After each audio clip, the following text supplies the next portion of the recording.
Hey everybody, I'm Jamie Poisson, and before you start yelling at us, I promise this episode isn't just tabloid stuff, but we are talking about former Prime Minister Justin Trudeau's budding romance with an American pop star, Katy Perry.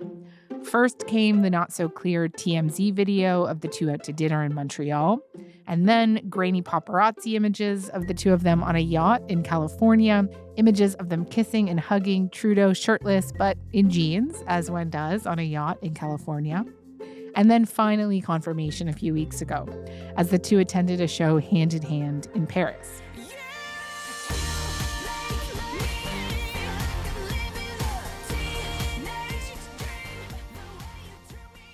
The whole thing is kind of absurd, frankly, and not the kind of post-politics life we are necessarily used to in this country. But in a serious way, it brought all of us here at Front Burner to think about the lives of Canadian prime ministers once they've left office, as well as the post-presidential lives of American presidents, and what we've seen them do as civilians with the prestige and power they built as politicians. Susan Delacourt is a longtime political journalist with the Toronto Star, and Gil Troy is a historian of American history and professor at McGill University. And both join us today to talk about the second acts of many of our most notable leaders.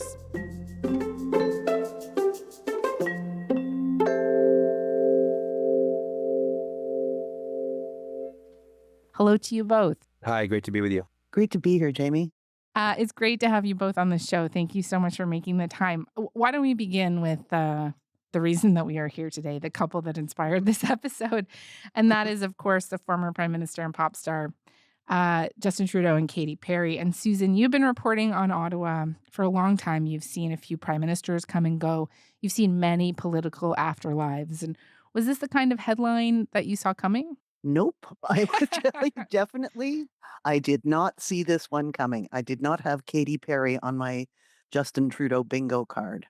And in fact, after the early date, I was predicting it was going to be a one-off. And not being a regular reader of the tabloids, I was actually caught unaware when somebody told me about the yacht. So all that's to say, no, I did not see it coming. Gil, you want to jump in here? So first of all, let's put this in historical context. In 1896, a long time ago, William Jennings Bryan he's a 30-year-old congressman, and he goes to a national convention. And all of a sudden, he gives this powerful speech about the Cross of Gold and comes home the Democratic nominee. And his wife, in their memoirs, has this amazing line, because she talks about all of a sudden, their little home becomes overrun by people. And she says, the public invaded our lives.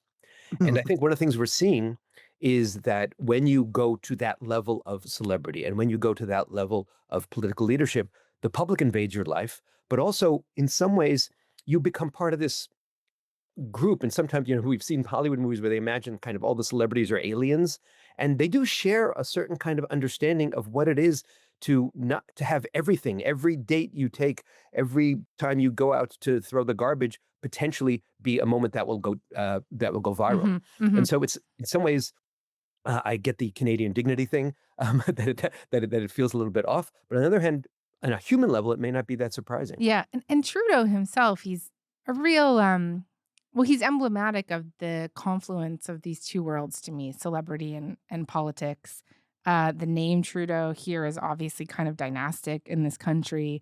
He did become this global phenomenon for his looks, really, but also his politics. I remember that Rolling Stone cover, which literally read, quote, "Why can't he be our president?" The story was titled "The North Star." And just, Susan, how did you see Trudeau navigate this celebrity with the political during his time in office? It's been a really interesting thing to watch, and I did watch it up close. I actually, I called it a half a book. I wrote an ebook on Trudeau's leadership, and watching him, he was already a celebrity before he was prime minister.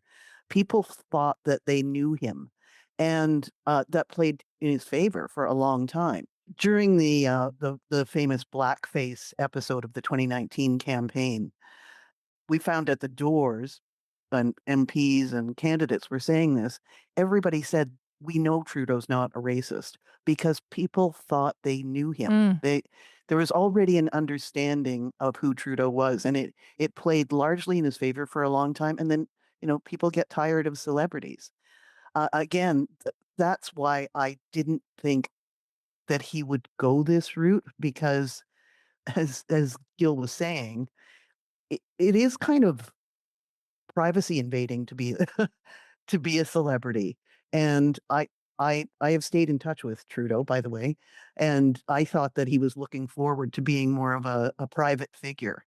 Um, I did actually talk to him after the date with Katy Perry too, and he said nothing in his life had prepared him for the paparazzi that was surrounding that. That this was a level he'd never seen, and he's seen a lot.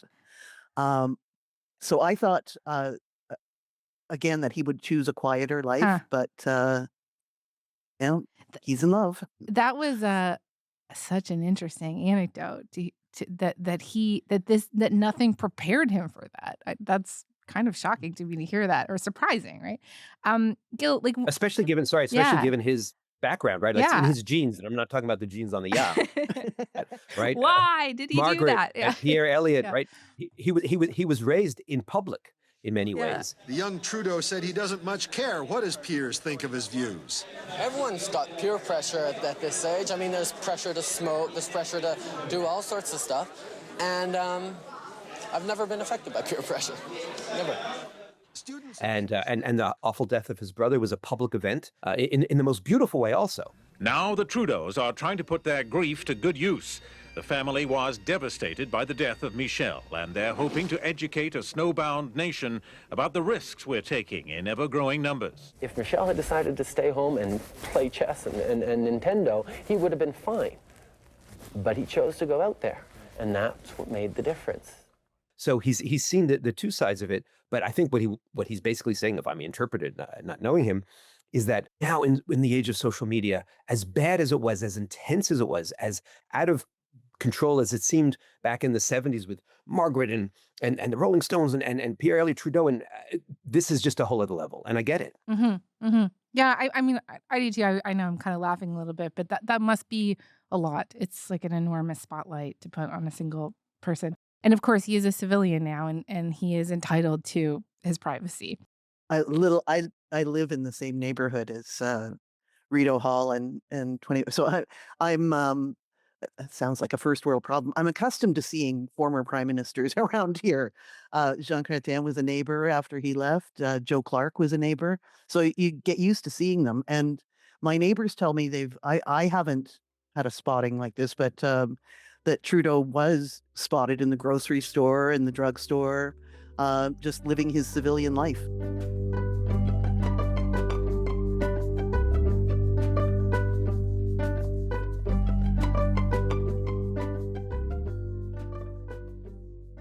Gil, when I was kind of thinking through this episode, when we were thinking through this episode with our producer Matt, like we were thinking of some parallels here with Barack Obama, who really came into the popular zeitgeist as this young insurgent star that people didn't know all that much about, but very quickly went from party outsider to this generational star and really an international icon. I think about kind of some of the social campaigns around that 2008 election, the song recorded in his name. Yes, we can. It was the call of workers organized. Women who reached for the ballots. A president who chose the moon as our new frontier. And a king who took us to the mountaintop.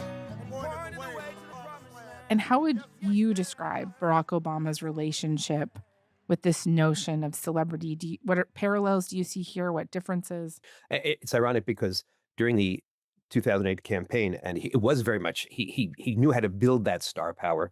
When John McCain kind of dismissed him as a celebrity, he was deeply, deeply offended. The latest ad from the John McCain camp is raising a lot of eyebrows. He's the biggest celebrity in the world. But is he ready to lead? During a campaign stop in Missouri, reporters asked Obama if he had seen the ad. I don't pay attention to John McCain's ads. Although I do notice that he doesn't seem to have anything very positive to say about himself, does he? He doesn't. He seems to only be talking about me.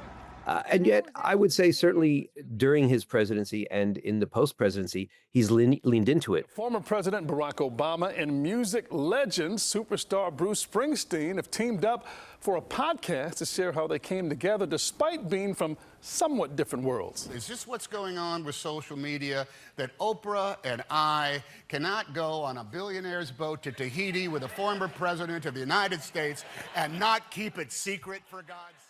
We should also note that Justin Trudeau was 53 years old. Obama was 55 when he left office.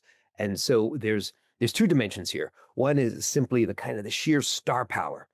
And it's addictive also. In other words, it can be invasive, it can be exhausting, but there also is, I've seen it on a much lower level. I moved to Montreal when I was a young assistant professor, and I was once at a very fancy event. I won't mention names. And there was this huge donor who was used to being known, and I, being myself, just sort of walked in and said, "Hi, my name is Gil Troy. What's your name?" And his face fell. And so there is something addictive about the power. There is something addictive about the celebrity, and maybe we'll get to it. There's also something addictive about the money, because what also happens is that when you're flying in private jets and you have security, and all of a sudden also when you go, certainly for the American president, when the Obamas went to vacation, they went to Martha's Vineyard, to this multi-million-dollar estate. And what's really fascinating is that these people have mastered politics. They've mastered maybe the celebrity world, but many of them, unlike our current president, haven't mastered the world of money. And they often have a kind of money envy. And you see Obama, Clinton, after the presidency, going from having relatively modest bank books to following the money. Right.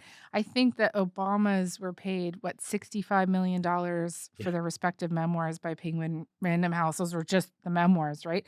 Right. And that was just the opening bid. That was just, teeing it up, and all the Netflix deals and the speaking engagements and the beautiful estates they're building now. God bless them. They've worked hard. And in fact, I love the fact that Barack Obama's memoir is called A Promised Land, because he lived the American dream. And at a time when so many people denigrate that, he's not only defending it, but epitomizing it. But sometimes it gets a little bit gross.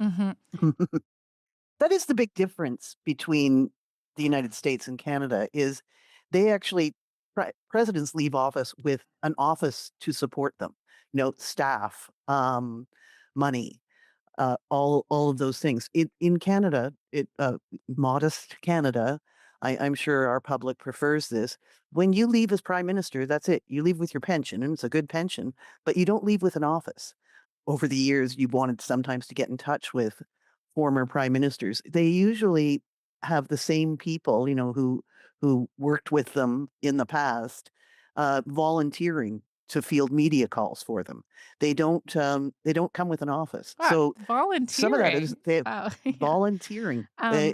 Right now, Trudeau's being staffed by a bunch of volunteers who will field media questions for him. But if you're for me to say, there are opportunities for former Canadian PMs to cash into books, of course, but also like pretty lucrative speaking engagements. I was in an event with John Chrétien last week, and he did joke that he didn't start making money until after he got out of politics. Like, I imagine he's getting like some pretty big paychecks for coming to speak at, this event or that. Yeah. Yeah, apparently we're gonna be seeing more of that in the new year. He's done a few. He was in South Korea, Trudeau.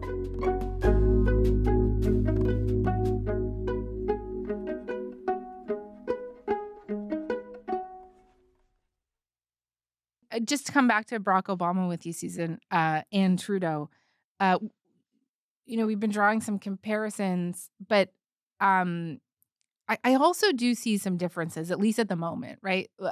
Obama, both as soon as he left office and today, remains a pretty popular figure nationally and is probably the most significant cultural voice in the party. Trudeau, I think not so much, right, at the moment. What do you think the differences are between these two and the way that they have been conceived of in their post-political lives? Like, I think if there was a Canadian election tomorrow, it's not clear to me Mark Carney would want Trudeau's endorsement. You saw that during the campaign. Trudeau stayed more or less out of it, and I think he campaigned in his old riding of Papineau, very low key. and he's keeping low key about this government too, for exactly the reasons you say. He went out rather unpopularly, and I think a lot of prime ministers do. Jean Chrétien wasn't all that popular when he left. He's he's hailed now as a liberal demigod. Brian Mulroney certainly didn't go out in any blaze of glory, but they acquire a statesman-like reputation after a while. I don't think we're there yet with Trudeau. I do think he will be more of a celebrity abroad than he will be here in Canada for quite some time. We saw the quiet power of Barack Obama during the bizarre interregnum when Joe Biden had his debate debacle, and everybody was talking about, well, we can't quite have a nominating convention because he was already the nominee. This is last summer, and Kamala Harris, according to news sources, was quite annoyed that Obama was a little bit slow in jumping on the Harris nomination bandwagon. But the underlying power of the story is that you see that Barack Obama and Michelle, by the way, remained among the most important voices in the Democratic Party. I think there also was some resentment on the part of the Bidens that they felt that Obama didn't back them up enough. So he plays the celebrity role, but he also has, and you're right, he is the cultural voice of the Democratic Party. But one also has a sense that he doesn't mind still moving the levers of power when necessary, and being a bit of a marionette when possible. And I've actually found it really interesting listening to Obama lately. It feels like he's ramping up in public more. He's taking more swings at the Trump administration. I've just found that fascinating. I think if Trump is going to revisit this whole idea of term limits, okay, let's do it, but bring back Obama. That would be a really interesting race. Oh, that would be epic. Yeah. That's very clever. Once he breaks the mold, that's a campaign. Yeah.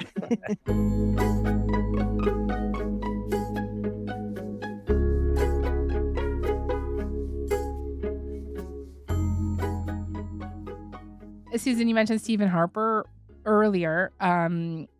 This is someone who I have some difficulty imagining in a celebrity relationship. Justin Trudeau was a product of the Harper years in many ways, and Harper has decided to take a different path post politics. After his 2015 loss, he launched a consulting firm. He joined a global law practice. He chaired a conservative think tank founded by Margaret Thatcher and George H.W. Bush. He's also faced some criticisms about his dealings with the likes of Hungary's authoritarian leader, Viktor Orban. Generally, he has retained a certain political visibility. What stands out to you about Harper's post-PM life? I have another nice little anecdote for you I here. love I don't it. know if you were watching the speech when King Charles came, the throne speech, early this year. And my favorite part of that, I am exposing myself as totally shallow here, but my favorite part of that wasn't the speech. It was watching who was talking to who and the little interplay between everybody before the speech. And I was blown away when I saw Stephen Harper and Justin Trudeau talking in a very animated fashion, laughing, gesturing. And I thought, wow, I wouldn't have seen that 10 years ago. Apparently, what they were talking about was exactly what we're talking about now, is how to navigate your visibility. How to resist the temptation to weigh in when you want to, and timing when you appear and stuff. I didn't hear how that all came out, but it was Harper giving a bit of advice to Trudeau on how to stay low key. I don't think Stephen Harper, as you said, would have counseled him to go on a yacht, in a celebrity's yacht. But when I was thinking about this show, I was thinking about how all the past prime ministers, in my experience, and I'm not going to date myself by saying how many of them there are, pretty much go back to living the lives they were living before they became PM. Chrétien jokes that he only made money after. He was a pretty big lawyer when I first got to Ottawa. He was out of politics, and he was, Lang Mitchner was his firm, and he was making some pretty good money and doing lots of business as a high-priced lawyer, and that's what he is now. Stephen Harper was a reclusive guy in Calgary, and he's become a reclusive guy in Calgary again. Uh, Paul Martin. We should mention Paul Martin. He was briefly prime minister, but he tried a bit to do the sort of Obama-like thing. He set up I don't know whether it was called a foundation, but he was working a lot on Indigenous issues, which was a passion of his. Doing lots of that kind of work after he left office too, which I thought was laudable. And that was very much, Paul Martin. Paul Martin and Brian Mulroney, incidentally, had places not far from each other in Florida and kept up a friendship that had begun when they were Montreal businessmen, I think continued in their post-PM life. That's a fascinating contrast with presidents, because almost every president, except perhaps you could argue George W. Bush, maybe George H.W. Bush, revolutionized their lives after the White House. From Donald Trump, who spent the next 4 years running for office and denying the election results, to Obama and Clinton, who just, as I said, went into kind of both the celebrity stratosphere and a kind of monetary lifestyle they never had before. And Jimmy Carter, who when he was 56 was an ex-president and then launched all his foundations and his humanitarian initiatives.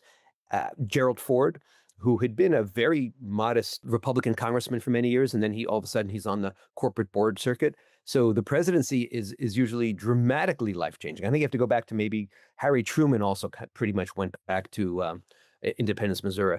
But on the whole, it just changes everything, and it's addictive. As I said, it's also, there's a very beautiful memoir by Jimmy Carter and Rosalind Carter called Everything to Gain, Making the Most of the Rest of Your Life. And they write about, first of all, the blow, because he was a one-term president, and they talk about the blow of losing the White House.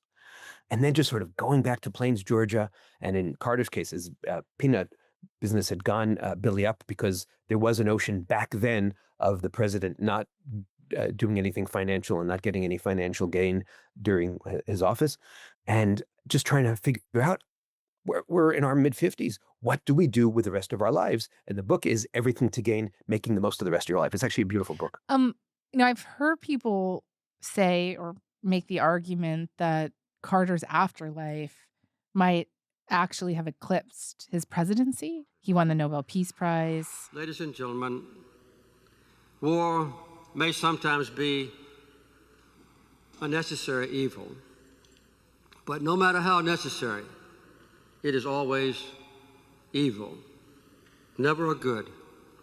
We will not learn how to live together in peace by killing each other's children. He built homes for the poor and Habitat for Humanity. He mediated global conflicts. He observed elections. What do you make of that argument?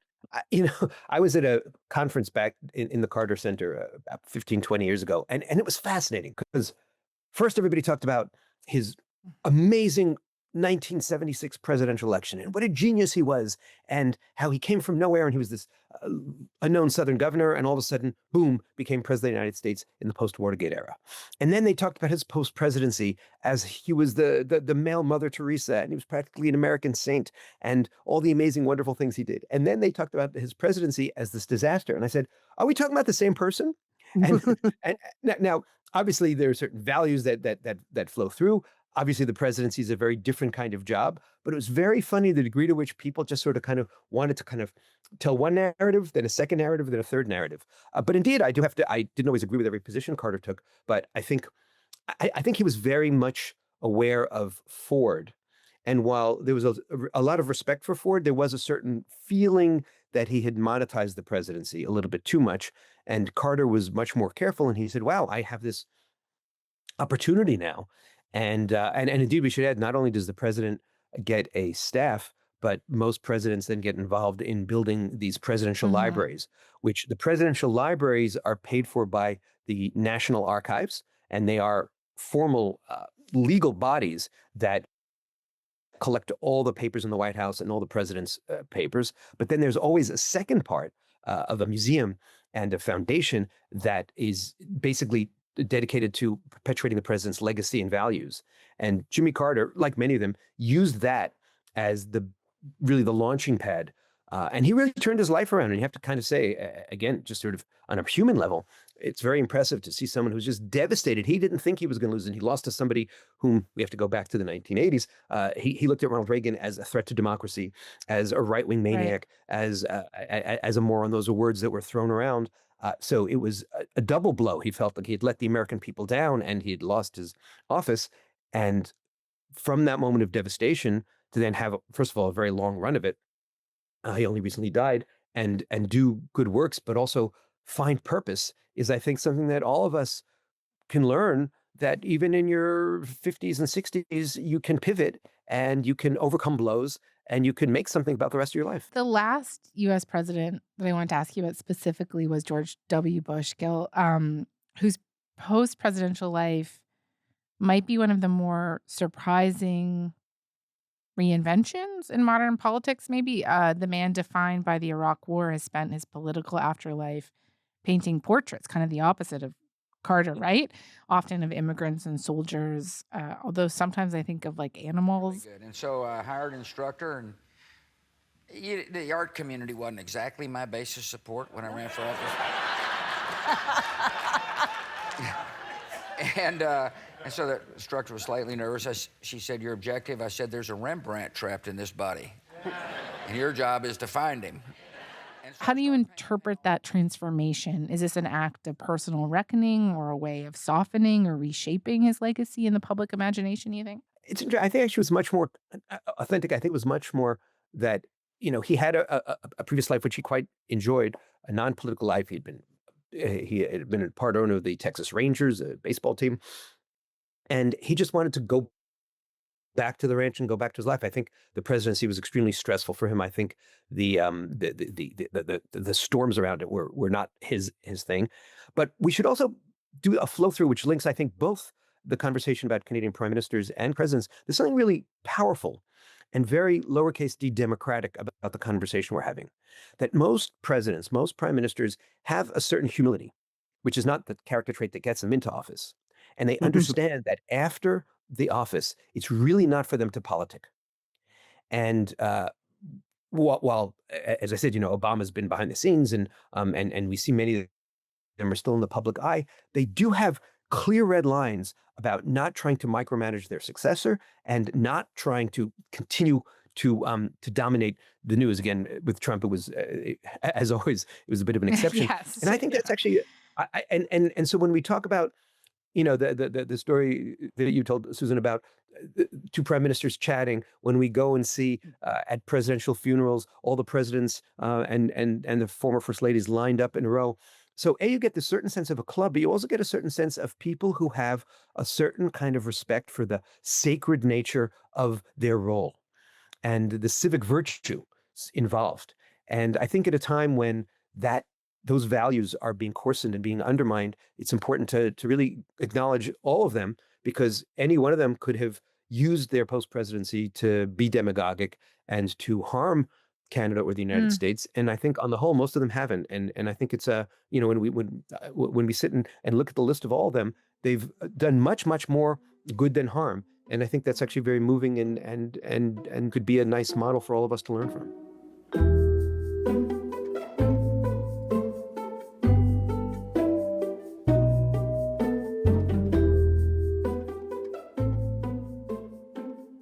I feel like the big omission off the list that we've run through so far is the senior Trudeau, right? And I was just it's thinking probably that, worth yeah. us going through him just a little bit before we wrap up today. He was also kind of like a cultural icon, prime minister, for all he did across 2 terms. Many will also remember him for who he dated, right? Like Barbra Streisand, Yes. actors like Margot Yeah. Kidder, and the classical guitarist Leona Boyd. He was a charismatic bachelor PM that felt larger than The Office in some ways. Can you just tell me a little bit more about the senior Trudeau's post-politics life and how you might compare him to his son? That's a really interesting question, and don't think that hasn't gone through Justin Trudeau's mind too. I think there's the famous book about Pierre Trudeau is He Haunts Us Still. I'm sure he haunts the son, who will be, either trying to live up to the legacy or do something different. When I first got to Ottawa, Pierre Trudeau was just recently a former prime minister. I got here in the late '80s, and he was famously reclusive. You couldn't get him out on anything. He did go to a law firm. Um, and I remember sending, leaving messages because the Constitution was coming up, right? There was the big constitutional drama, and then he picked his moments. Then, much to Brian Mulroney's frustration, um, Pierre Trudeau made a famous speech at Maison Aigrel after the Meech Lake Accord was signed, trashing it and galvanizing the opposition to it, which eventually did kill the Meech Lake Accord. And he had no small hand in that. I feel that we're heading for a Canada which will be weaker and provinces which really won't be, in the long run, better off, because I feel strongly about Canada and strongly about Quebec. I feel it's important to speak my mind. I actually went to a speech when Brian Mulroney was leaving office, and he went on for about 70 minutes, I believe, largely about what Pierre Trudeau had done to ruin his time in office. So Pierre Trudeau played almost a game of peekaboo with us after he left office. And boy, did people love in Montreal Pierre's sightings. The most exciting part of your day was if you actually had a moment where you saw him wandering around or you saw him in the law firm. It seemed like everybody, male and female, just had a crush on Pierre Elliott Trudeau when I first moved to Montreal, and it was kind of the thing. Final question for you both. Since the Second World War, we haven't seen many former prime ministers make political comebacks, right? John Diefenbaker and Joe Clark ran again, but most made the decision to leave politics entirely. Earlier in our history, that wasn't unusual. Leaders like Macdonald, Mackenzie King all returned for second or even third acts. And I think the first question is why you think comebacks have become so much rarer today. And then a more fun one is, could we see one day maybe a comeback from Justin Trudeau like his father?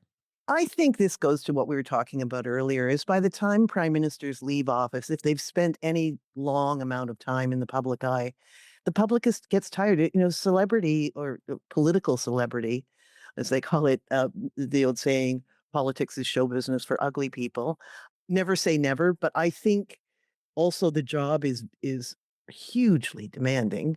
And, once you know what it's like, I'm not sure you want to dive back in. It is, as Gil says, I'm sure it's addictive, but I don't know that either the former PMs themselves or Canadians have any appetite to see people back in the public arena. Once we're done with them, we're done with them. Gil, final word to you. The presidency and the American public chew you up and spit you out. And many of them, after 4 years, let alone 8 years in office, are exhausted. We should also point out the impact that it has on their relationships, both on their spouses and their kids.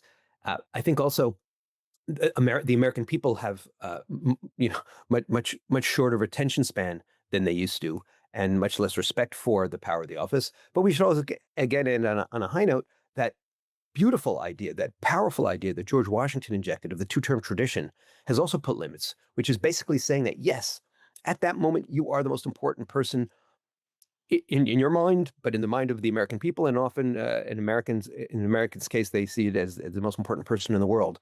It is really important for the stability of a democracy for you to also have some limits. And as much as you wield power, like Theodore Roosevelt did, expanding the presidency every single day, he knew also that when it's time to leave, it's time to leave. And he tried to get back in because he had a kind of a half two-term tradition because he succeeded William McKinley. But that power of the two-term tradition is something that I think is really important, because in democracies, all democracies, it's very easy for the power to go to your head, and to know that there's a limit, to know that it's time sometimes to pass on to your successor is also a way of trying to find the next generation of leaders who are going to come up and replace you. From your lips to Trump's ears. I was just well thinking aware of the need for those kind of speeches. Amen. Thinking the same thing. Just so much of what you said today is such an indication or such an illustration of just how far outside the norms Donald Trump is from all of these other political leaders. This was a tremendous amount of fun. You two, thank you very much for this. I had fun too. I feel like I Thank you, me needed too. this. Yeah, thank you.